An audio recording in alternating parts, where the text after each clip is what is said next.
అంటే ఎలా నిజంగా ఒక్కొక్కసారి అప్పుడే ఈ నవ్వు ఆనందంతో వచ్చే నవ్వు కాదు, బాధతో వచ్చే నవ్వు. అంటే ఎంత కాన్ఫిడెంట్గా మాట్లాడతాడండి అబద్ధాలు కూడా.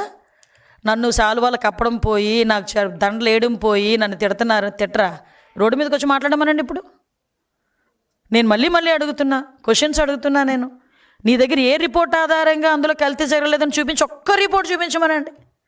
నేను 4 రిపోర్టులు చూపిస్తాను. నేను కల్తీ జరిగింది అని, జంతుకు ఉంది అని. ఒక్కటి చూపించమనండి లేదు అని చెప్పడానికి. ఎందుకు నోటి మాటతో? మళ్ళా తిరిగి దీన్ని డైవర్ట్ చేయటానికి వీళ్ళేమో పరామర్శలు అని చెప్పి ప్రదర్శనలు చేస్తున్నారు. దానికి కూడా ఒక అప్పీల్ చేయాలండి మీ అందరికీ కూడా, ప్రజలకి అందరికీ కూడా. ఇప్పుడు ఏంటంటే, ఇప్పుడు నేను నిన్న కూడా మాట్లాడాను, ప్రజలు రాజకీయాలు ఉంటాయి, రాజకీయాలు అన్నీ అందరూ చేస్తుంటారు. కానీ ఎవరు రాజకీయం చేసినా, ఎవడు రాజకీయంలోని అధికారంలోకి రావాలనుకున్నా ప్రజా సంక్షేమం గురించి, ప్రజల అభివృద్ధి గురించి, ప్రజల తాలూకా భద్రత గురించి, ప్రజాక్షేమం గురించి, ఇదైతే అల్టిమేట్, అంతే కదా. కానీ ఈరోజు అదే ప్రజల్ని ఇబ్బంది పెడుతూ 20 కిలోమీటర్ల ప్రయాణానికి 7 గంటలు 8 గంటలు తీసుకుంటూ, ట్రాఫిక్ అబ్స్ట్రక్ట్ చేస్తూ, ప్రజల్ని ఇబ్బందులు పెడుతూ, వే క్లియర్గా ఉన్నా కూడా కావాలని నెమ్మదిగా వెళ్తూ, 2 కిలోమీటర్లు 3 కిలోమీటర్లు కూడా 2 గంటలు 3 గంటలు చేస్తూ ఏమి సాధిద్దామని. అంటే ఇలాంటి తప్పులన్నీ చేసేయటం, ప్రజల మధ్యలోకి వెళ్తే మాకు ఇంత ప్రజా ఆదరణ ఉందని వాళ్ళ తాలూకా జనాలందరినీ చూపించుకోవటం చేసే ప్రయత్నం.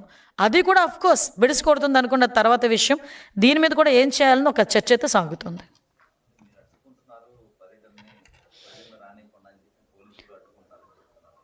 నిజంగానండి, 1.5 సంవత్సరాల కాలంలో ఎవరినైనా మేము హౌస్ అరెస్ట్ చేశామా? ఈవెన్ దో వాళ్ళు మమ్మల్ని పర్మిషన్ అడగకపోయినా, యాక్చువల్గా నేను ఒకటే చెప్తున్నా, యాజ్ ఎ హోమ్ మినిస్టర్ చెప్తున్నా, నువ్వు 5,000 మందితో కాదు 50,000 మందితో మీటింగ్ పెట్టుకుంటానని చెప్పండి.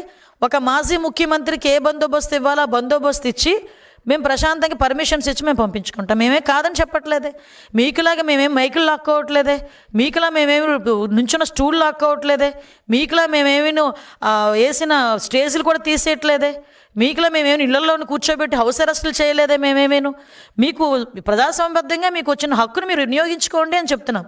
వినియోగించుకుంటూనే ప్రజల్ని ఇబ్బంది పెట్టద్దు అని చెప్తున్నాం. మేము ప్రజలకు ఇబ్బంది కలిగే పరిస్థితి చేయొద్దు. ఈరోజు ఒక అత్యవసరంగా అంబులెన్స్లోని హాస్పిటల్కి వెళ్ళాల్సిన వాడు ఉంటాడండి. నువ్వు చేసే ఈ ప్రదర్శన బట్టి అతను చనిపోతే పరిస్థితి ఏంటి? ఎవరు సమాధానం చెప్తారు? ఈరోజు ఎవరో ఎక్కడికో ఇంటర్వ్యూకి వెళ్ళాల్సి వస్తుందండి, వాడు ఉద్యోగం పోతే ఎవరు సమాధానం చెప్తాడు? ఎవరో ఎక్కడికో ఏ ఫ్యాక్టరీకో పనికి వెళ్ళాల్సి వస్తుందండి, ఆ పని ఆ రోజు జీతం పోతే వాళ్ళ ఇంట్లో భోజనం ఎవడు పెడతాడు? కొంచెం కామన్ సెన్స్, సివిక్ సెన్స్ ఉండాలి కదా అని అడుగుతాను నేను. అది లేకుండా ఇష్టానుసారంగా మేము వెళ్తామంటే చూస్తూ కూర్చొని ప్రసక్తి అయితే ఉండదు. ఆటోమేటిక్గా కేసులు అయితే పడతాయి. చూపించమనండి, పర్మిషన్ నిజంగా అడిగితే మేము చెప్తాం. ఎన్ని కార్లు వెళ్తాయి, ఎంతమంది జనాలు వస్తారు, దాన్ని బట్టి మేము బందోబస్తు ఏర్పాటు చేసుకుంటాం, మేము అడుగుతాం. కానీ అలాంటిది ఏం లేదు, ఎక్కడ కనిపించట్లేదే. మేము ఇంటిమేషన్ ఇస్తారు, మేము పలానా దగ్గరికి వెళ్తామని. అంటే మేమే ఇంతమంది వస్తారేమో అనుకొని మేమే పెట్టుకొని ఎవరైనా ఎక్కువ మంది వస్తే ఆపితే పోలీసులు తోస్తున్నారు, పోలీసులు అని చెప్పి మాట్లాడుతూ ఎవడో రప్పా అని చోటు నోటుకొచ్చినట్టు మాట్లాడినా మేము నోరు మూసుకుని ఊరుకోవాలా? మళ్ళీ తిరిగి పోలీసుల్ని, ప్రభుత్వాన్ని మీరు అడ్డుకుంటున్నారని మాట్లాడడం సబబా? అది ఒకసారి కామన్ సెన్స్ కదా అది.